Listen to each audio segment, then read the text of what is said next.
Coucou les amis, content de vous retrouver pour un nouvel épisode. Aujourd'hui on est à Noosa dans le Queensland, un petit paradis australien. Et aujourd'hui ça va être un épisode un petit peu différent des autres. Ça va pas être un vlog, aujourd'hui ça va être une FAQ.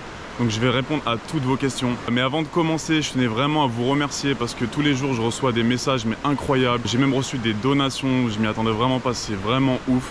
Donc merci vraiment à tout le monde pour la force que vous me donnez tous les jours. Et si vous voulez continuer à me soutenir, la meilleure chose que vous pouvez faire, c'est liker cette vidéo, vous abonner à ma chaîne. Moi ça m'aide vraiment et ça récompense le travail que je fais. Je mets des dizaines d'heures pour monter chaque vidéo. Et la FAQ c'est vraiment la vidéo qui m'a pris le plus de temps. J'essaye de publier des vidéos toutes les 2-3 semaines sur YouTube. Donc si vous êtes impatient, si vous voulez voir un petit peu ma vie au quotidien, vous pouvez me retrouver sur Instagram. Je balance des conseils, des astuces, des infos. Je partage des jolis plans drone aussi pour vous faire voyager. En attendant, trêve de bavardage. Je vais vous expliquer rapidement comment va se dérouler la vidéo. Donc dans un premier temps, je vais me présenter, vous dire d'où je viens, ce que je faisais en France, etc.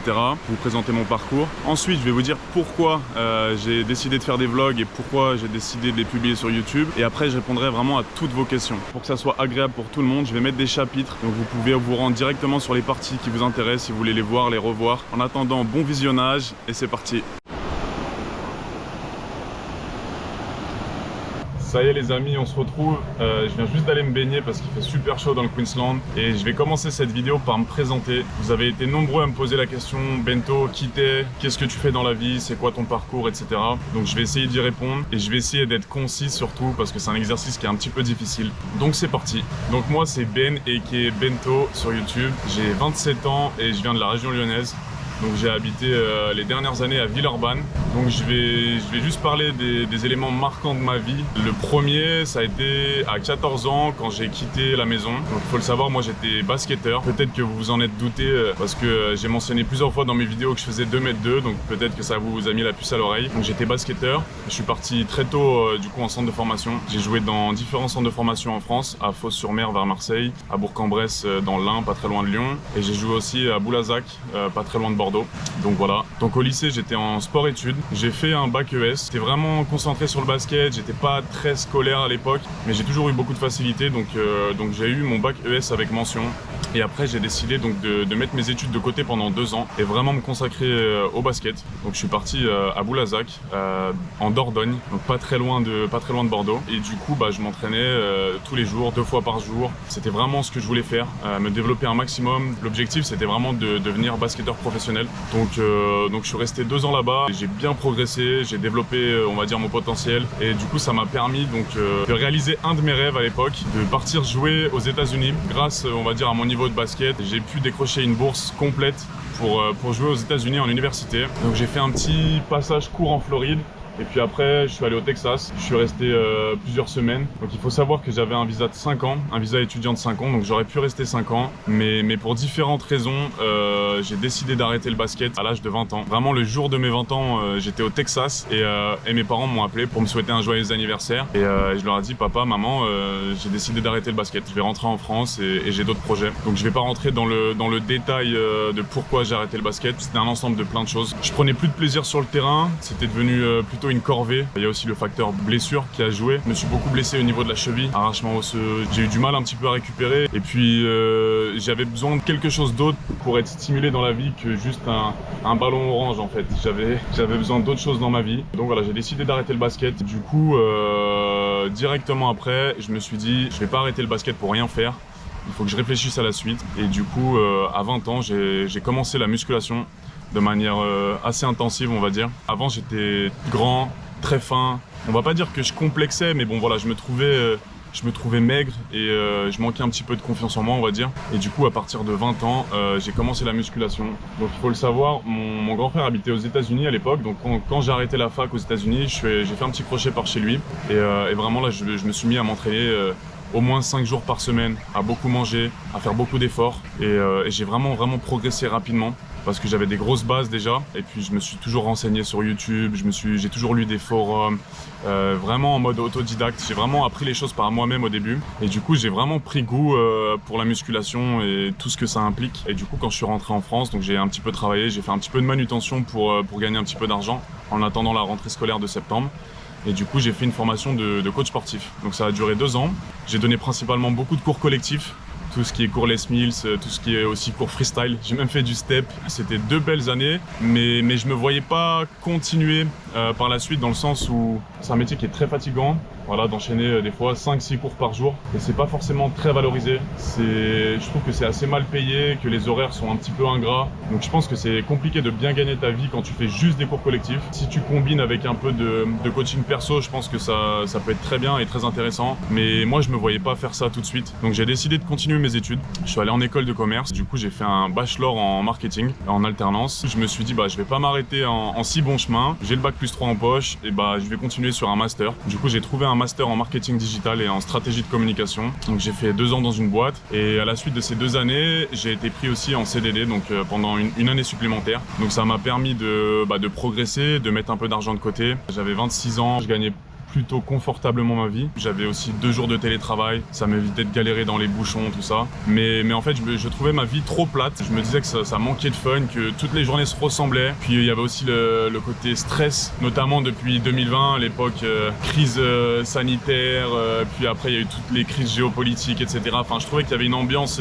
très morose en France. Ça m'impactait psychologiquement. Je m'ennuyais un petit peu au travail, même si voilà, j'étais dans une bonne entreprise avec des super collègues. Je trouvais que voilà, c'était vraiment très routinier, j'en avais marre de cette routine. J'avais envie de retrouver de la liberté, de kiffer ma vie, parce que la vie passe très vite, et la jeunesse encore plus. Donc voilà, j'ai pris la décision de partir. Je pense que cette décision-là, je l'avais peut-être 6-9 mois avant de partir en Australie. Mais au fond de moi, j'avais toujours envie de voyager. J'ai eu la chance de voyager un petit peu, mais c'était souvent des vacances, des séjours assez courts, on va dire. Après, j'ai été aux États-Unis, mais c'était dans le cadre du basket, donc il y avait beaucoup de contraintes. J'étais pas vraiment libre de pouvoir faire ce que je veux. Donc là, je me suis dit, j'ai envie de partir le plus loin possible. J'ai envie de déconnexion, j'ai envie de profiter de ma vie, de vivre au jour le jour.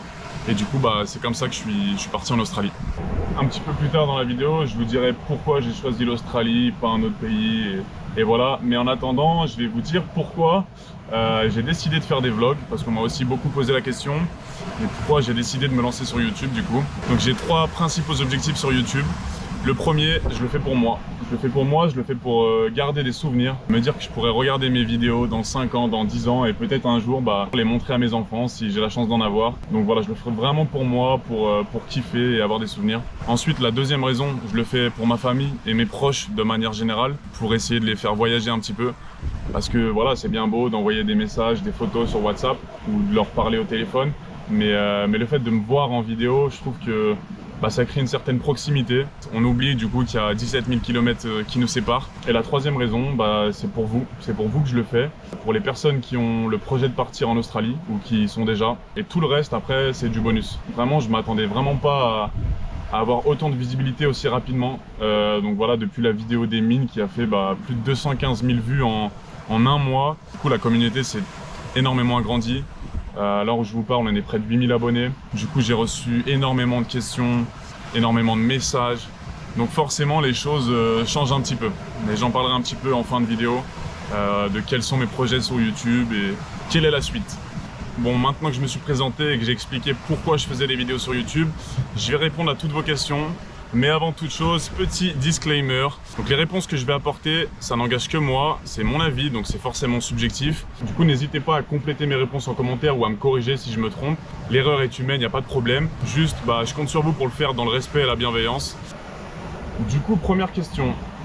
Pourquoi as-tu décidé de partir en Australie? Pourquoi l'Australie et pas un autre pays? Quelle a été la réaction de ta famille? Alors, j'en ai un peu parlé dans ma présentation, mais donc si j'ai décidé de partir en Australie, c'est parce que j'avais besoin de déconnexion, j'avais besoin de quitter cet environnement oppressant, anxiogène, et vraiment casser la routine, vivre des aventures, parce que je me disais que c'était le bon timing. Je suis encore jeune, j'ai pas d'enfants, j'ai pas de contraintes financières particulières, et donc pourquoi l'Australie et pas un autre pays? Alors il faut savoir que dans le PVT, donc le programme vacances-travail, il y a une quinzaine de destinations. Il y a des pays d'Amérique latine, il y a des pays d'Asie, il y a l'Australie, la Nouvelle-Zélande, il y a le Canada, et donc moi je voulais vraiment partir dans un pays anglophone, et partir le plus loin possible pour vraiment avoir une grosse déconnexion, on va dire. Et donc j'hésitais entre l'Australie et le Canada, et je me suis dit en Australie le climat est meilleur. En Australie, je pense qu'au niveau job et au niveau salaire, il y a moyen de plus s'épanouir, on va dire. Donc je me suis dit que je voulais commencer par l'Australie. Je connaissais beaucoup de monde qui avait fait ce PVT en Australie, qui m'en avait dit plutôt du bien. Et du coup, par rapport à ma famille, leur réaction a été très bonne. Ils veulent mon bonheur, et si mon bonheur est en Australie pour une certaine durée, et ils m'encouragent dans mes choix. D'autant plus qu'ils ont eu l'habitude de me voir assez éloigné. Comme je l'ai dit dans ma présentation, je suis parti de chez moi, j'avais 14 ans avec le basket, et j'ai été parfois à des milliers de kilomètres quand j'étais au Texas. Donc je pense qu'ils sont habitués. Mon grand frère a vécu plus de 10 ans aux États-Unis, donc la distance on connaît, on va dire, dans la famille. Et malgré la distance, ma mère m'a toujours dit loin des yeux, près du cœur. Donc c'est pas parce que je suis loin que ça change quoi que ce soit. On a une relation très fusionnelle avec ma famille. Ils m'encouragent à fond dans tout ce que je fais et vraiment ils me donnent beaucoup d'amour, beaucoup de force au quotidien. Donc je suis hyper reconnaissant et très chanceux d'avoir une famille en or comme celle-là. Quel est le budget minimum à avoir avant de partir en Australie? Alors cette question on me l'a beaucoup posée. Alors il faut savoir que quand tu demandes le visa, le gouvernement australien te demande une preuve de fonds de 5 000 $. Ça représente à peu près 3 200 €. Donc tu es censé faire une capture d'écran de ton compte bancaire et de l'envoyer au gouvernement australien quand tu fais ta demande de visa. Donc tout ce qui est billets d'avion, visa, assurance voyage, je pense qu'il faut compter à peu près 1 500 €. Je dirais un prix moyen de 800 € pour le billet d'avion aller. Ça peut être un peu moins, ça peut être 600 et comme ça peut être un peu plus selon la période. Le visa il coûte l'équivalent de 320 €, c'est 510 $ australiens. Et ensuite je conseille vraiment de prendre une assurance voyage parce qu'on n'est pas à l'abri d'un accident, d'un problème médical ou autre. Je trouve que ça serait un peu inconscient de partir sans assurance. Et donc en moyenne, à l'année, ça représente à peu près 400 € selon l'assurance que vous choisirez. Donc en gros, si on fait le calcul, à peu près 3 200 € plus à peu près 1 500 €, on est entre 4 500 et 5 000 € de budget. Mais franchement, si vous venez avec un petit peu moins, je recommande dans la globalité d'avoir au moins 3 000 € pour ce projet, c'est-à-dire 1 500 € de frais d'avion, visa, etc. et 1 500 € sur place. Parce que la vie coûte très cher, il faut être en capacité de se payer un logement, de pouvoir payer de la nourriture. Quand tu arrives en Australie, je pense que c'est bien aussi de profiter les premiers jours, de pas être trop dans la restriction et manger des pâtes matin, midi, soir. Donc voilà, je dirais budget minimum vraiment 3 000 € si on compte tout. Et si vous avez un peu plus, c'est plus confortable et c'est mieux. Et puis après, selon le projet que vous avez de voyage en Australie, si vous voulez acheter un véhicule, un van, un 4x4 ou je sais pas quoi, forcément il faudra plus d'argent. Mais pour quelqu'un qui veut vraiment se lancer dans le projet, je dirais entre 3 et 5 000 € selon votre mode de vie, vos objectifs, etc. Conseilles-tu de venir avec une valise ou un sac à dos? Donc moi les gars, je suis team valise à 100%. Je trouve que c'est beaucoup plus pratique, que tu peux mettre plus de choses forcément. Et je parle pour ma situation personnelle. Je suis très grand, je fais 2,2 m, je chausse du 47, donc forcément des paires de chaussures, ça prend plus de place que quelqu'un qui fait du 39. Donc forcément, moi j'ai besoin d'assez d'espace. Idem pour tous mes vêtements, mes pulls, mes pantalons, tout prend plus de place qu'une personne, on va dire, normale, entre guillemets. Ensuite, moi j'avais aussi un peu de matos. J'ai ma caméra, mon drone, mon ordinateur portable. Moi je trouvais ça beaucoup plus confortable de venir en valise. D'autant plus que j'avais un petit peu des problèmes de dos aussi, donc je me voyais pas porter un sac de 25 kg, enfin bref. Donc moi vraiment team valise sans hésiter, et après 4 mois et demi je regrette pas. Mais je comprends totalement les gens qui viennent avec un sac à dos. Voilà, ça prend moins de place à mettre dans une voiture. Si tu as de projets de bouger, de dormir un peu en camping sauvage, etc. Une valise c'est vraiment la galère. Je l'ai vécu à Perth pendant 3 jours, c'était vraiment une galère de se trimballer la valise sur la plage et tout, donc voilà. Donc ça c'est très personnel. Je conseille de ne pas venir avec trop d'affaires. Si besoin, vous en achèterez sur place. Ici, il fait très chaud. Où que t'ailles, il fait très chaud. Donc voilà, tu prends un pull ou 2 maximum. Vraiment, ça sert à rien de s'encombrer de choses inutiles. C'est une question personnelle, mais moi, voilà, team valise, mais gros respect à ceux qui viennent avec un backpack de 50 litres. Je sais pas comment vous faites, mais gros respect à vous. Est-ce possible de venir en Australie et d'y travailler avec un mauvais niveau d'anglais? Comment progresser en anglais? Ça, cette question, on me l'a aussi beaucoup posée. Donc dans le cadre d'un PVT, donc c'est un visa d'1 an temporaire, la plupart des gens vont faire des petits jobs sans qualification. Voilà, que ce soit de la construction, de la restauration, du ménage, de la housekeeping, enfin bref. Donc pour ce type de job, il n'y a vraiment pas besoin d'être bilingue en anglais, il n'y a pas besoin d'être excellent en anglais. D'avoir quelques bases, ça suffit largement. Moi je l'ai vécu, j'ai vu beaucoup de gens qui avaient un niveau d'anglais assez faible et qui ont eu aucune difficulté à trouver un travail en construction, en restauration, en mine, en ferme ou quoi que ce soit. Donc ne vous inquiétez pas par rapport à cette question. Maintenant, si vous visez un job qualifié, je dis n'importe quoi, moi je faisais du marketing. Donc si vous visez un job qualifié, bah, bien évidemment il faudra un bon niveau d'anglais. Mais pour la plupart des jobs ici, il n'y a pas besoin d'avoir un excellent niveau d'anglais. Donc vraiment, n'ayez pas peur par rapport à ça. Si vous partez de rien, vous allez forcément progresser. Après, du coup, les conseils pour progresser, des conseils de base. La meilleure façon de progresser, c'est l'immersion. Moi, quand je suis parti aux États-Unis, je parlais en anglais toute la journée. Je suivais même des cours en anglais, donc forcément, mon niveau s'est vraiment développé. J'étais arrivé à un point où au bout de 2 mois, je rêvais même en anglais des fois. Donc l'immersion, c'est vraiment top. Ici en Australie, je traîne beaucoup avec des Français, donc je pratique beaucoup moins l'anglais. Ça, j'en parlerai aussi un petit peu plus tard dans la vidéo parce qu'on m'a posé une question par rapport à ça. Ensuite, vous pouvez, du coup, tous les sites un peu gratuits comme Duolingo, vous pouvez apprendre des bases, on va dire, du vocabulaire de manière assez ludique.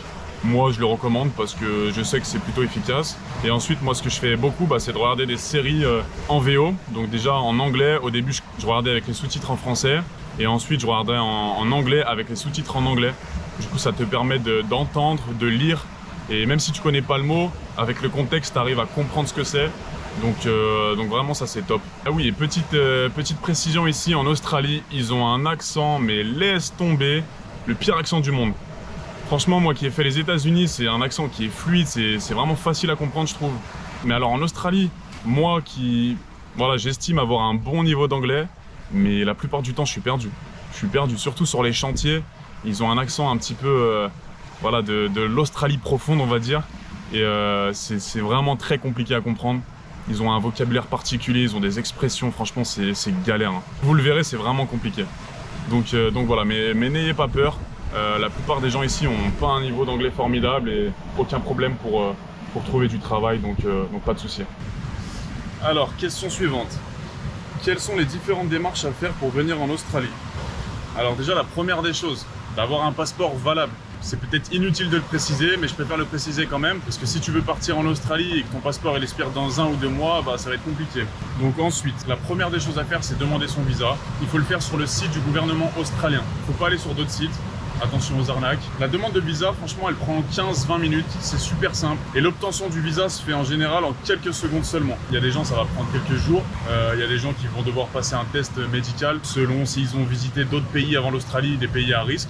Mais pour la plupart des gens, ça va être instantané. Donc la demande de visa, il faut faire la demande du Working Holiday Visa, le visa numéro 417. Les conditions pour partir en PVT en Australie, donc programme vacances-travail, il faut avoir entre 18 ans et 35 ans. Donc vous pouvez postuler jusqu'à la veille de vos 36 ans et une fois que vous avez obtenu le visa, vous avez 1 an pour partir. Comme je l'ai dit, il y a une quinzaine de destinations pour partir en PVT. Donc si vous êtes sur cette vidéo, c'est sûrement que c'est l'Australie qui vous intéresse comme moi. Donc le visa coûte 510 $, ça représente à peu près 320 €. Donc ensuite, après le visa, la deuxième étape, c'est d'acheter son billet d'avion. Donc avant d'acheter son billet d'avion, faut déjà choisir où vous voulez arriver. Donc ça, c'est une question, j'y répondrai un petit peu plus tard dans la vidéo. Mais donc, une fois que vous avez déterminé votre ville d'arrivée, il faudra acheter votre billet d'avion. Le billet d'avion, ça peut aller entre 600 et 1000 € pour un billet simple. Ça va vraiment dépendre de la période, de la ville. Donc, on va dire une moyenne d'à peu près 800 €. Donc, ensuite, moi, je vous conseille fortement de souscrire à une assurance santé. Si vous avez des problèmes médicaux, si vous avez besoin d'être rapatrié, si vous avez des problèmes et vous avez besoin d'une assistance juridique. Bref, je vous conseille sincèrement de prendre une assurance voyage. Aussi, une petite précision importante, c'est que vous êtes couvert 90 jours avec votre carte bancaire. Donc selon si vous avez une carte Visa classique ou une carte Gold, vous aurez différentes garanties et assurances. Mais donc par rapport à l'assurance voyage, en PVT, ceux qui partent en PVT en Australie en général, donc là je vais vous donner 2 grosses assurances. Il y a Shapka Assurance ou Go by Ava. Les 2 assurances sont très bonnes. Il y a eu des bons échos, des bons retours. C'est à peu près 400 € à l'année. En moyenne, à peu près 400 € à l'année. Vous pouvez prendre 3 mois, 6 mois, 9 mois, 12 mois et même plus si vous voulez. Mais moi, j'ai pris 1 an pour commencer. Ensuite, moi, ce que j'ai fait, ça c'est facultatif, mais moi, j'ai préféré le faire. J'ai pris ce qu'on appelle une assurance appareil nomade. Ça me coûte 9 € par mois chez la banque postale. Et en gros, ça assure mes appareils en cas de vol ou de casse. Je me suis dit que j'allais aller en auberge et que peut-être il y avait des risques de me faire voler mon matériel. J'ai un ordinateur portable, j'ai un drone, voilà, j'ai une GoPro, j'ai un téléphone. Et du coup, j'ai regardé un petit peu toutes les petites lignes. Cette assurance peut me rembourser 2 sinistres par an à hauteur de 1800 € par sinistre, il me semble. Donc je me suis dit 9 € par mois, c'est pas grand chose, je préfère ne pas prendre de risques. Ensuite, on m'a posé la question pour les vaccins. Alors, en Australie, il n'y a pas de vaccin obligatoire. Mais par contre, je vous conseille d'aller voir votre médecin traitant. Et il y a des vaccins qui sont très recommandés quand on part à l'étranger pour une longue durée. Donc tout ce qui est vaccin hépatite A, hépatite B. Moi, j'ai aussi fait le rappel de DTP. Donc il y a le tétanos dedans, je ne sais plus ce que c'est tout. Mais je conseille de le faire. Et ensuite, moi, j'avais juste fait un autre vaccin, il me semble, pour l'Asie. J'aimerais bien aller aussi en Asie. Et du coup, j'avais fait l'encéphalite japonaise. Donc, je vous laisse vous renseigner. C'est facultatif, ça coûte assez cher, mais moi, ma mutuelle me prenait tout en charge. Donc voilà, je me suis dit que j'allais le faire. Et aussi, de petite précision, on m'a posé la question. En Australie, ils ne demandent plus de passe sanitaire, de passe vaccinal. Donc, il n'y a pas besoin d'être vacciné contre le Covid pour travailler en Australie. Donc c'est arrivé que certaines agences d'intérim me demandent mon certificat de vaccination, mais c'est pas spécialement la norme. La plupart du temps, on va pas vous le demander, mais ça peut arriver. Mais sinon, pour rentrer sur le territoire, il n'y a vraiment aucun problème, on va pas vous demander ce vaccin-là. Et ensuite, par rapport au permis de conduire. Donc le permis de conduire français, ça peut vous suffire pour louer une voiture, pour conduire. Mais en cas de contrôle, ça sera à l'appréciation de l'agent. C'est-à-dire qu'il n'est pas forcément reconnu dans tous les États, de partout. Donc moi, ce que je vous conseille, c'est de faire une demande de permis international. C'est gratuit, mais ça prend un peu de temps, ça prend 3-4 mois. Donc je vous conseille d'anticiper, de faire la demande, comme ça c'est tranquille. Vous avez un document officiel avec toutes les traductions. Et si besoin sur place, ce que vous pouvez faire aussi, c'est faire traduire, donc faire une traduction officielle de votre permis de conduire. Ça vous coûtera quelques dollars et ça fait aussi très bien le travail. Alors, question suivante. Quelles sont les différentes démarches à faire pour venir en Australie une fois sur place? Donc la première chose à faire, que je vous conseille de faire, c'est d'acheter une carte SIM australienne. Donc moi, je l'ai acheté directement quand je suis arrivé en Australie, à l'aéroport. Donc il faut savoir qu'il y a deux gros réseaux en Australie, il y a Telstra et Optus. Moi, j'ai choisi Telstra parce que j'avais entendu que c'était le meilleur réseau dans toute l'Australie, que même si tu partais un petit peu à la campagne ou dans des zones un peu isolées, tu captais bien. Donc en fait, moi, j'ai pris une carte prépayée. Et ça m'a coûté 30 $ et du coup j'avais 30 gigas. Donc pour un mois, voilà. Donc dans un premier temps, j'ai fait ça et ça faisait l'affaire. Après, sur le long terme, c'était pas le meilleur forfait. Parce qu'après les 30 gigas, en fait, ils m'ont basculé à 10 ou 20 gigas, je m'en rappelle plus. Et du coup, quand t'as pas la Wi-Fi, t'exploses rapidement tes gigas et du coup, t'es obligé d'acheter des recharges. Et en fait, au lieu de payer 30 $, je payais 30 $, plus 20 $, plus 20 $. Donc ça me coûtait cher. Donc j'ai changé. Et du coup là je suis passé chez Belong et en fait je paye 45 $ et j'ai 100 gigas. Et du coup apparemment Belong utilise le réseau Telstra aussi, donc c'est un bon réseau. Là je vous parle, j'ai la 5G 3 bars. Donc voilà, Belong c'est un bon petit tip, ça capte bien, donc 100 gigas c'est cool. Ensuite moi ce que j'ai fait aussi par rapport à ça, vous faites comme vous voulez, mais moi du coup j'ai gardé quand même une carte SIM française, donc j'ai mis une eSIM et du coup ça me permet d'avoir deux SIM en même temps. Et du coup, je paye 2 € par mois chez Free pour conserver mon numéro. Et du coup, si jamais je reçois des SMS, des appels sur mon numéro français, je peux le voir. Donc ça, c'est cool. Ensuite, la deuxième chose à faire, c'est faire sa demande de TFN. C'est Tax File Number. Ça, c'est obligatoire pour travailler. Donc c'est un numéro de 9 chiffres qu'il faut fournir à son employeur sous 28 jours. Et donc avec ce numéro, vous payerez un certain montant de taxes. Mais si vous ne le faites pas, vous allez être énormément taxé. Et nous, en tant que voyageurs en PVT, on va payer que 15% de taxes. Mais si vous ne faites pas ça, vous payerez plus de 40%. Donc vous allez payer 15% de taxes jusqu'à 45 000 $ de gagnés par an. Et ensuite, vous allez basculer et vous payerez plus de taxes. Donc le TFN, votre numéro, il va arriver par courrier au bout de 3-4 semaines. Et tout le monde se pose la question, mais comment je fais? Je ne sais pas où je serai dans 3-4 semaines. Il n'y a pas de problème. En fait, ce que vous pouvez faire, c'est appeler un numéro de téléphone. Et ils vont vous donner votre TFN immédiatement. Donc il y a deux numéros de téléphone. Il y a un numéro international. Et du coup, il y a aussi un numéro de téléphone avec un service de traduction. Donc même si vous parlez mal anglais, vous pouvez appeler ce numéro de téléphone. Et du coup, il y aura un interprète français qui vous aidera. Et en quelques minutes, vous obtiendrez votre TFN. Donc il n'y a pas besoin d'attendre le courrier. Le TFN, en 3-4 jours, vous pouvez appeler et l'obtenir. Ensuite, par rapport aux autres démarches, ça c'est plutôt facultatif. C'est pour toutes les personnes qui veulent se lancer en mode auto-entrepreneur, en mode freelance, ou par exemple sur Uber Eats, vous en aurez besoin. C'est ce qu'on appelle l'ABN, c'est Australian Business Number. Et donc c'est un peu comme un numéro d'entrepreneur en France. Et du coup, pareil, la démarche pour faire l'ABN, elle est ultra simple, ça prend 15-20 minutes maximum.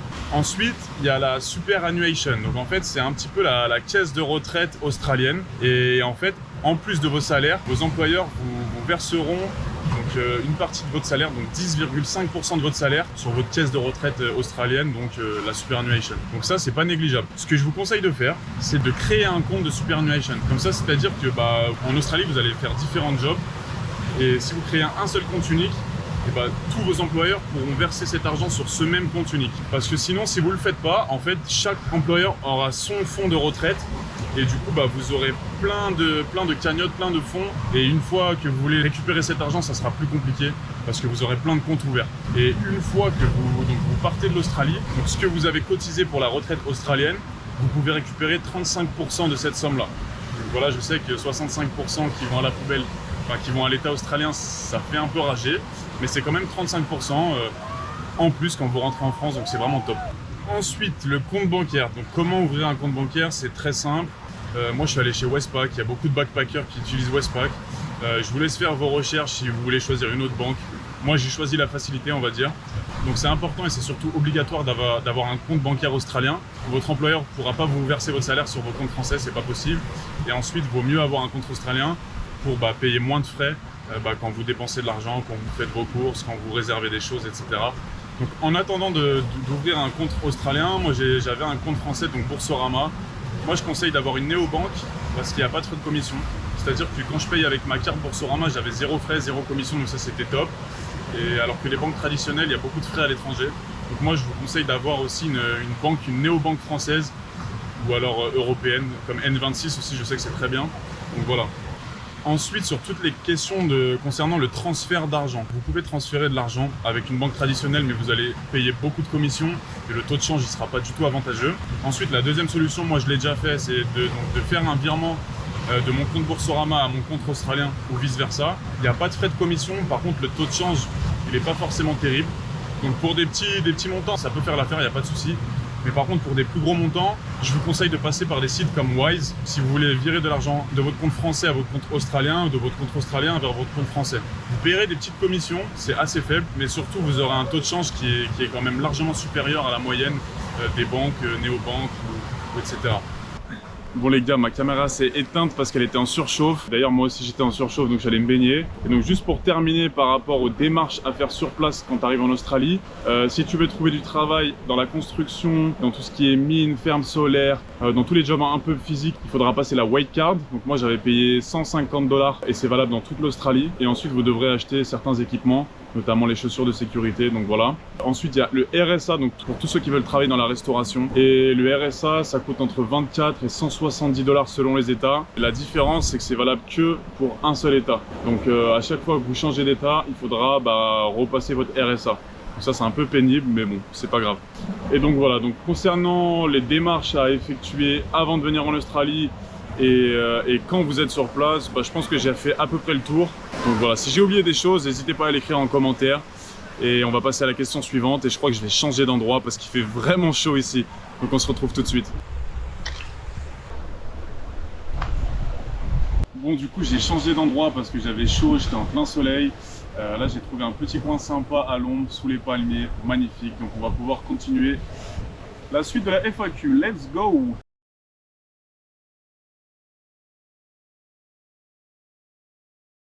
Quelle ville de départ choisir? Quel est le meilleur moyen de faire des rencontres? Et pourquoi partir à l'autre bout du monde pour ne rester qu'avec des Français? Comment trouver un logement en Australie? Comment trouver du travail en Australie? Comment travailler en mine? Serais-tu capable de retourner travailler en mine ou est-ce trop dur? Est-il réellement possible de gagner beaucoup d'argent en Australie? Peux-tu nous faire un petit comparatif France-Australie avec les avantages et les inconvénients? Y a-t-il beaucoup d'insectes et d'animaux dangereux en Australie? Quelles sont les principales erreurs à éviter et les conseils à suivre par rapport à ton expérience? Comment as-tu trouvé les cojones pour partir seul à l'autre bout du monde? Comment es-tu arrivé à sortir de ta zone de confort? Est-ce que tout le monde peut le faire? Est-ce que la France te manque? Qu'est-ce qui te manque le plus? Comment gères-tu la solitude? Comment gères-tu ta vie sentimentale avec tes voyages? Comment sont les filles en Australie? Est-ce que c'est facile de pécho? Et est-ce que les Français ont la cote? Dans le cas où ta chaîne YouTube percerait réellement, quels seraient tes projets? C'est un choix de vie, c'est un choix de vie, c'est un choix de vie, c'est un choix de vie.